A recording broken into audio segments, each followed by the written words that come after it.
Vambora? Vambora, né? Raciocínio clínico. Especificamente, eu vou falar de alguns conceitos de metacognição, de como é que a gente aprende, como é que o nosso conhecimento é formado, porque são conceitos que são importantes para o entendimento do que a gente pretende ensinar nessa playlist aqui de raciocínio diagnóstico, tá? Vamos começar. Eu deixei aqui, eu tinha feito minhas anotações todas aqui as anotações todas feitas aqui no caderno.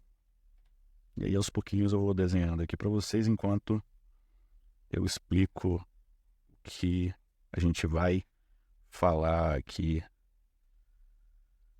sobre, ok? Esse aqui é uma tentativa de desenhar o House, né? Ele ficou... o House é meio mal-humorado, né? Eu acho que ele ficou... Pelo menos não ficou muito parecido, mas eu acho que sempre usa uma camiseta aqui por baixo e um terno aqui por cima. Acho que se eu desenhasse com a muletinha dele ia ficar um pouco mais parecido, né? E aí eu colocar uma frase que ele gosta de falar que não é lupus, ou nunca é lupus, né? Eu acho que é isso que ele fala.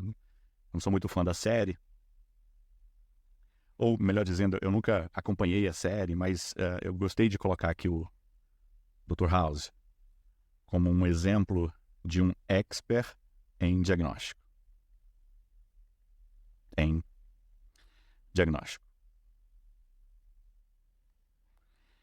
E aí, a ideia é falar com vocês sobre como é que alguém se torna expert em algo e de como é que esse conhecimento iniciado lá na faculdade se transforma num conhecimento aplicado na solução de problemas dos pacientes.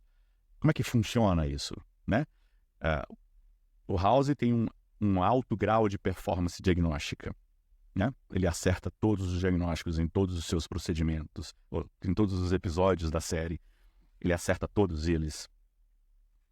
E a gente tem alguns conceitos que são importantes para a gente poder entender, e é muito importante que a gente entenda esses conceitos desde a nossa formação, para a gente entender e não sofrer nesse processo, porque às vezes eu vejo que vocês ficam muito angustiados, principalmente quando estão ali no internato, quando eles veem alguns médicos dando diagnósticos que pareciam ser assim impossíveis, difíceis, e de uma forma muito rápida e muito certeira, e o aluno fica, meu Deus, é impossível, eu não vou conseguir nunca ser assim. Vai. Você vai conseguir ser um bom diagnosticador. Para isso depende, lógico, de uma série de coisas que eu vou falar, inclusive nessa aula aqui, para vocês entenderem como é que funciona isso, tá? Então vamos lá. Uma coisa importante de vocês saberem é o seguinte, vamos chamar aqui de performance diagnóstica.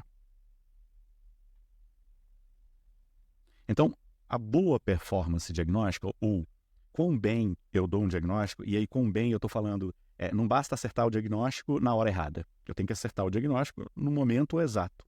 Então, o diagnóstico tem que ter correto e no momento correto. Um diagnóstico tardio, mesmo que certeiro, é um diagnóstico errado. Então, não é só acertar, né?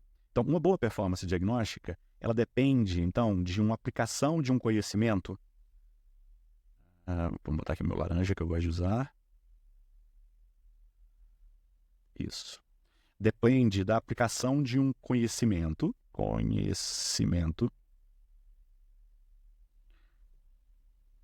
pré-clínico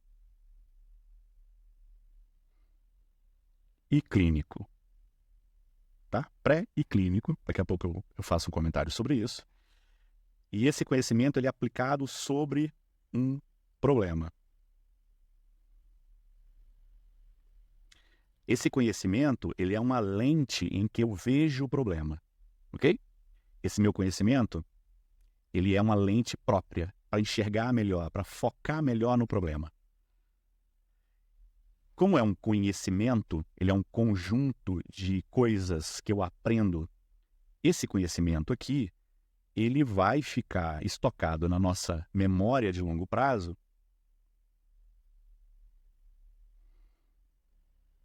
de longo prazo.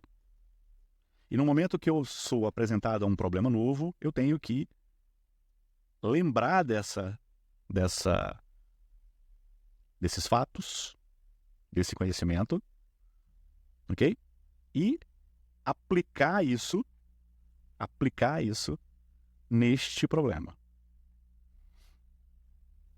Eu meio que saio de um conhecimento a princípio geral e genérico e vou aplicar a um problema específico. Essa aplicação depende de um processamento de informações,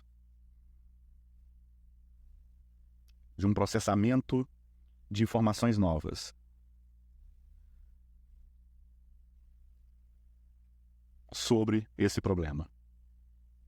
Certo? E esse processamento significa eu conseguir aplicar coisas de memória de longo prazo e integrar elas nessas informações novas que vão apresentar para um paciente em particular, né? E aí eu tenho um paciente aqui que está doente, que procurou a nossa ajuda e precisa desse conhecimento. Então eu preciso de uma memória, de uma capacidade de processamento, né?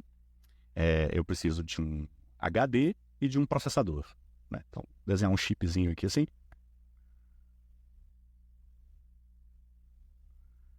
Nem sei se isso aqui parece um chip.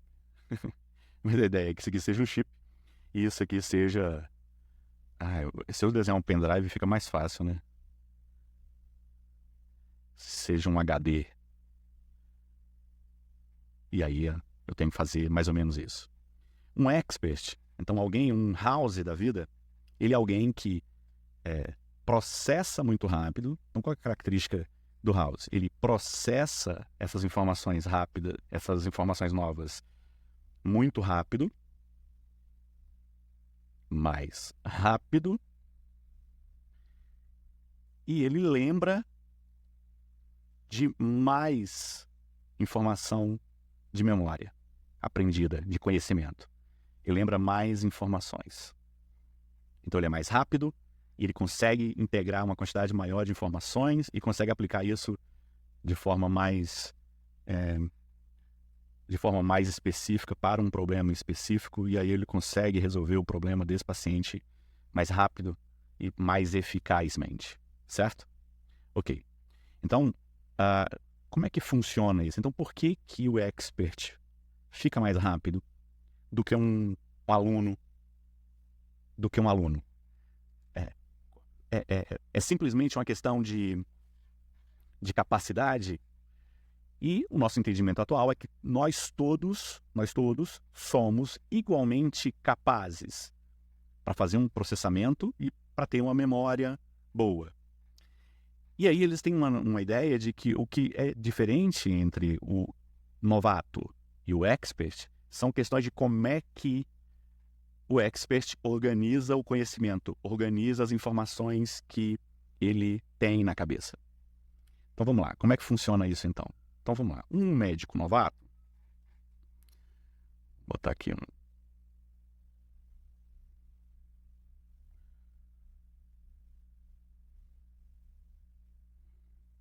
botar uma gelequinha aqui, né?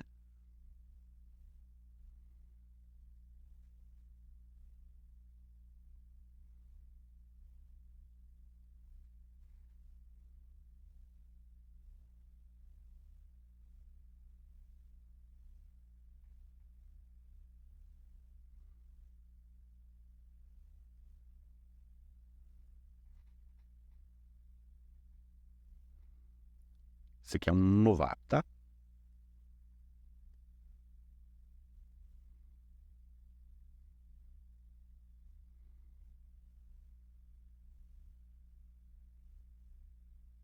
Então um novato, um aluno entra na faculdade e aí ele começa a aprender diferentes coisas, né? Ele aprende anatomia, aí ele aprende fisiologia, ele aprende bioquímica, e aí ele vai aprendendo uma série de disciplinas diferentes. E na mente desse aluno, essas diferentes coisas que ele vai aprendendo formam uma rede complexa aqui de informações. E essa rede complexa e gigante de informações tem uma pobreza de inter-relações ainda iniciais, tá? Ok, então isso aqui é uma rede de informações, então é uma rede aqui, e essa rede é uma rede complexa, mas de conhecimento biomédico, biológico.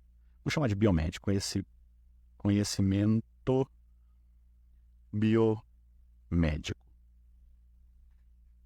E aí, aos poucos, o aluno ele é exposto ele começa a transicionar, então, desse conhecimento biomédico do ciclo básico para um conhecimento, ele começa a ser exposto a situações clínicas.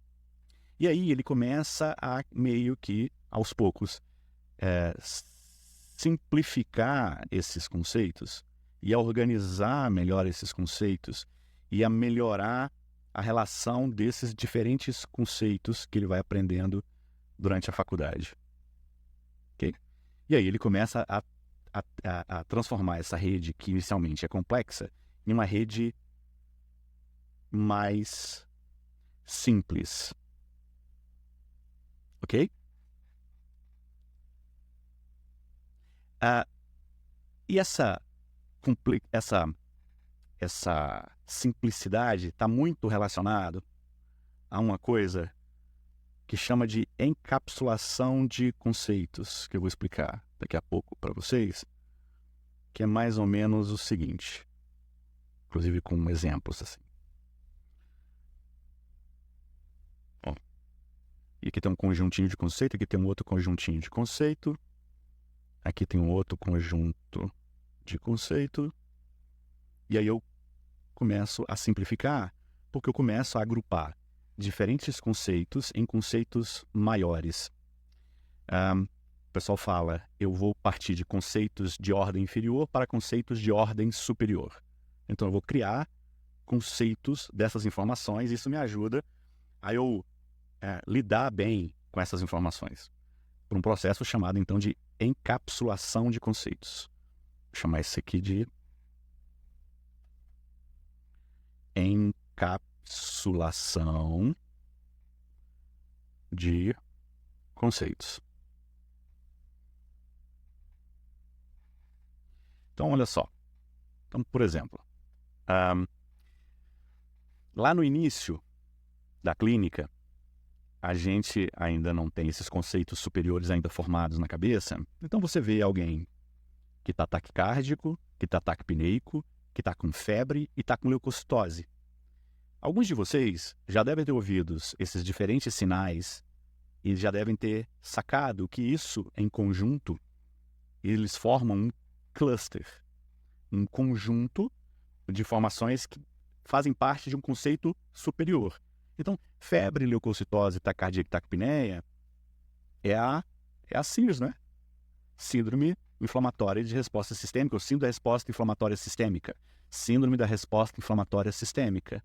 Eu agrupei diferentes conceitos em um conceito de ordem superior. Então, agora eu trabalho com a síndrome e não com aqueles 4 elementos em separados. Isso tem a ver com uma coisa relacionada à memória de trabalho. Eu até fiz um rabisco aqui, e eu acho que é muito interessante. Isso tem a ver com uma noção de memória do trabalho. Então, a gente tende a fazer isso conforme a gente está aprendendo, e a gente tem que estar ciente que a gente faz isso. Então tá, o que é a memória de trabalho?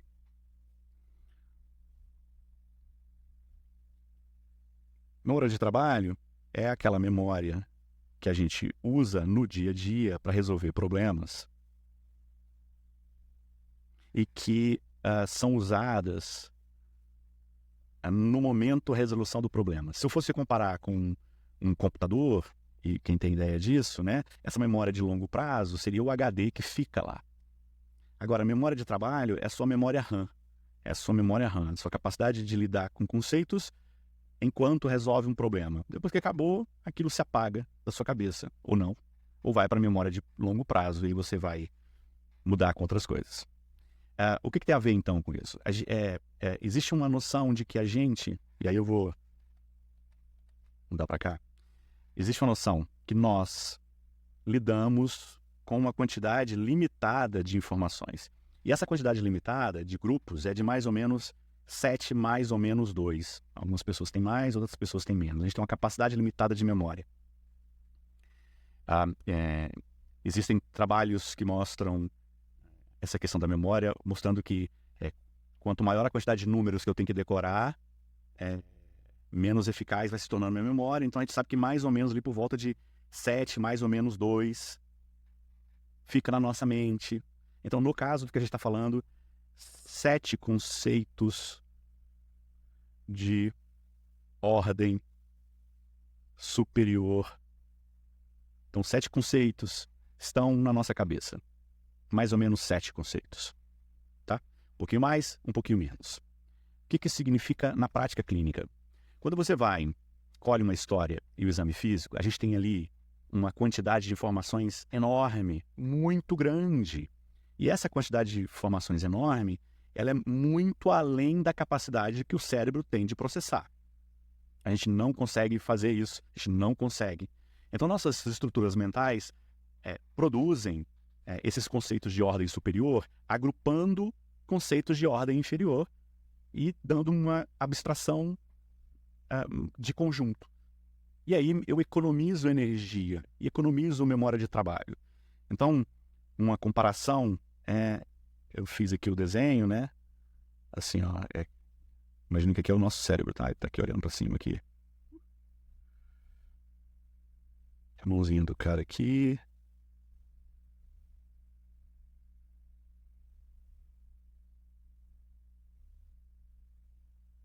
Mais ou menos assim, ó. Aqui tem uma bolinha na mão dele.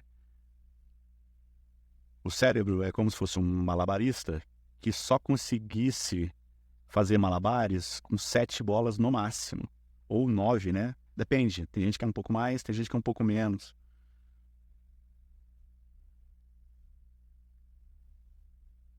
E aí, o quanto de informação eu tenho que trabalhar na minha mente para eu tomar aquela decisão.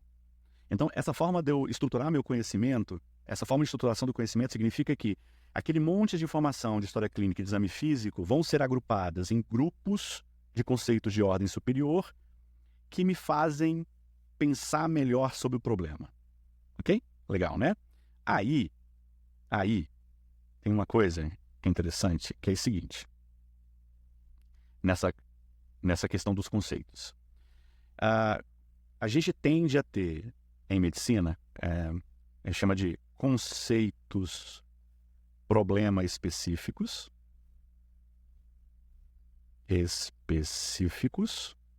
e a gente tem conceitos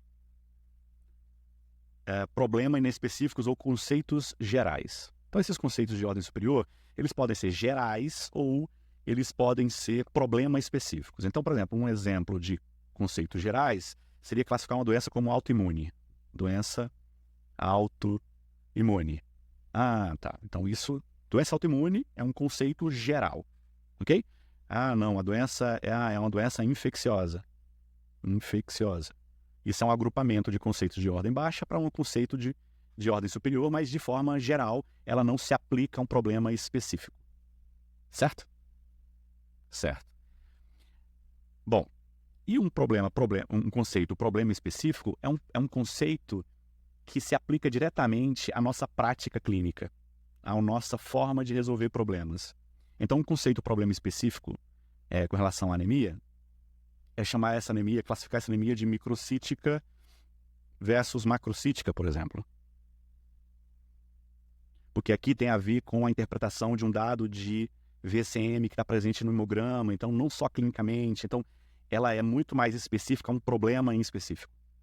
Então ela é um conceito de ordem superior que fala mais diretamente a um problema que eu estou tentando resolver. Outro exemplo é classificar, por exemplo, quando eu estou diante de um paciente com icterícia, e eu classificar essa icterícia como pós-hepática, hepática ou pré-hepática, com relação ao mecanismo fisiopatológico, ou com relação à interpretação dos dados de função hepática, a bilirrubina, a icterícia às custas de bilirrubina indireta, icterícia, as custas de bilirrubina direta, são conceitos que me falam de processos, problemas que eu estou diante lá e que falam diretamente para o problema. Esses conceitos, problemas específicos, eles são, segundo a literatura, eles são mais eficazes porque eles melhoram a performance diagnóstica dos alunos, melhoram a performance. E é muito legal de que essas coisas são ensinadas assim, esses conceitos são ensinados assim, porque são ensinados da forma que se faz. Então é uma tentativa de aplicar o conhecimento de base e criar conceitos que se aplicam na forma que nós fazemos as coisas. Então, por exemplo, a icterícia com bilirrubina indireta alta ou com bilirrubina direta alta. Então, isso aqui é um conceito, problema específico. A gente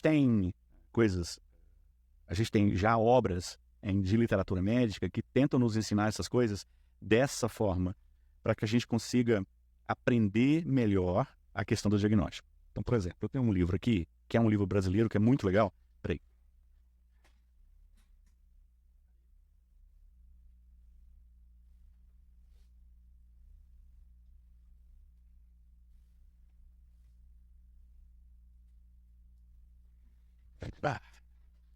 Esse livro aqui, Clínica Médica,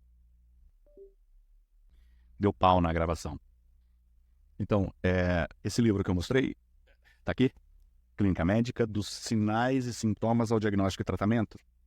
É muito legal porque, olha só, ele ensina a clínica médica a partir do problema que se apresenta diante da gente, estando a gente no hospital, na enfermaria ou no ambulatório. Então, isso facilita o aprendizado para a nossa aplicação prática do dia a dia, para a nossa clínica. Então, os alunos, diferentes alunos, os alunos que aprendem esses conceitos médicos, problemas específicos, eles tendem a ser melhores na capacidade diagnóstica do que os pacientes, ou os alunos, desculpa, que aprendem esses conceitos de forma genérica, geral, ok? E isso muito está relacionado a um conceito de um estudioso do assunto chamado Erickson. E o Erickson estuda um negócio chamado prática deliberada. Vou escrever aqui, prática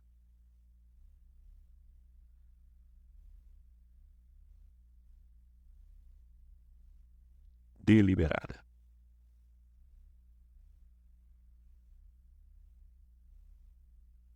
O Erickson estuda como é que a gente aprende e se torna um expert, um mestre no assunto.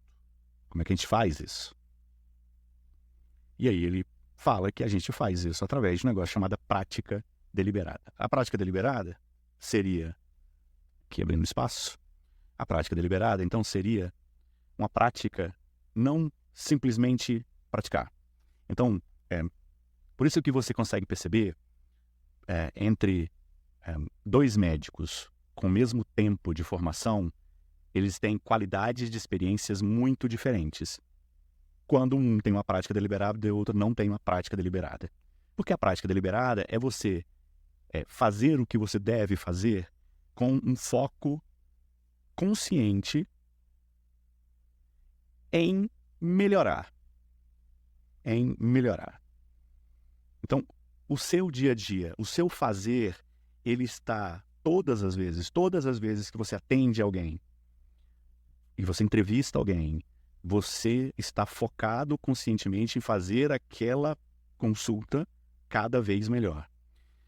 Cada vez que você examina alguém, que você está focado conscientemente em fazer aquilo cada vez melhor.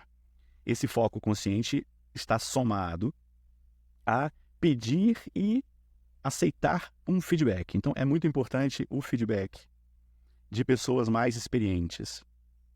E aqui entra na nossa formação, por exemplo, ouvir os nossos preceptores durante o internato e a residência médica. O internato e a residência. A gente tem que aprender nós, médicos, professores, aprender a dar feedback de uma forma não violenta. E os alunos têm que aprender a receber esse feedback e a pedir esse feedback. É muito importante o feedback, senão você não está consciente em melhorar isso, certo? E sempre esse foco em melhorar se concentra em conhecer os seus pontos fortes e fracos e se concentra em fortificar os seus pontos fracos. Os seus pontos fracos. Então, para isso, o aluno tem que estar ciente do que ele sabe e do que ele não sabe de forma muito clara e buscar saber mais, fazer melhor e focar em um resultado mais eficaz. Isso chama prática deliberada. A prática deliberada, então o que tem a ver a prática deliberada com os conceitos problema específicos? É porque quem faz prática deliberada aprende medicina especificamente para um problema. E aí, voltando para a questão de memória de longo prazo, que tem a ver com isso, memória de longo prazo, a gente tem um conceito importante com relação a isso, que é a prática deliberada nos torna expert. É só ela que nos tornam expert. Com relação à memória, o que tem a ver isso? Tem a ver o seguinte. Primeiro, aprender sobre dispneia de forma genérica é menos eficaz para a memória de longo prazo do que aprender dispneia através de casos clínicos. Ok? Então, são dois conceitos diferentes. Eu posso aprender de forma genérica ou eu posso aprender através de histórias clínicas que aconteceram na vida real e eu conto aquela história para vocês e eu integro o conhecimento fisiopatológico, semiológico dentro de um caso específico. Isso é melhor para a sua memória. Mas melhor ainda para a sua memória é você aprender esse conceito de dispneia em que você atende em caso real. Ok? Atende um caso real. Então, obviamente, esse conceito de dispneia, ele é muito mais claro na nossa mente quando a gente aprende ele durante uma aula prática. Então, é muito mais fácil entender as coisas nas aulas práticas. Então, as aulas práticas para a formação de conhecimento voltado para o diagnóstico está relacionado ao atender casos reais. Então, o aluno tem que estar exposto ao atendimento de pacientes reais, com problemas reais, junto com um médico que também não sabe qual é o diagnóstico e também está buscando entender esse diagnóstico, e ele consegue aprender isso porque ele vai criar conceitos fisiopatológicos, semiológicos, bioquímicos, que sejam aplicados a um problema específico. E isso acaba facilitando ou melhorando a eficiência do aprendizado. Tá? Vamos lá. Isso. Deixa eu ver se tem mais alguma coisa para falar. Eu acho que para hoje é só. O que falta agora é só organizar essas informações aqui para ficar bonitinho. E aí, se vocês quiserem esses rabiscos todos, eu posso depois fornecer. Estou com a ideia de criar uma newsletter no Substack. E aí eu consigo compartilhar essas imagens para vocês. Eu tinha feito um site, mas eu acho que a newsletter eu acho que acaba funcionando melhor através do Substack, porque acaba sendo uma plataforma de compartilhamento. Tá?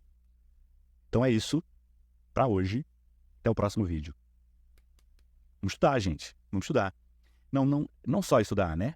Vamos, de forma consciente, estarem presentes durante as aulas práticas. As aulas práticas são muito valiosas. Muito valiosas. Muito, muito. Elas são uma oportunidade de aprendizado absurdo. Um paciente de enfermaria, um só.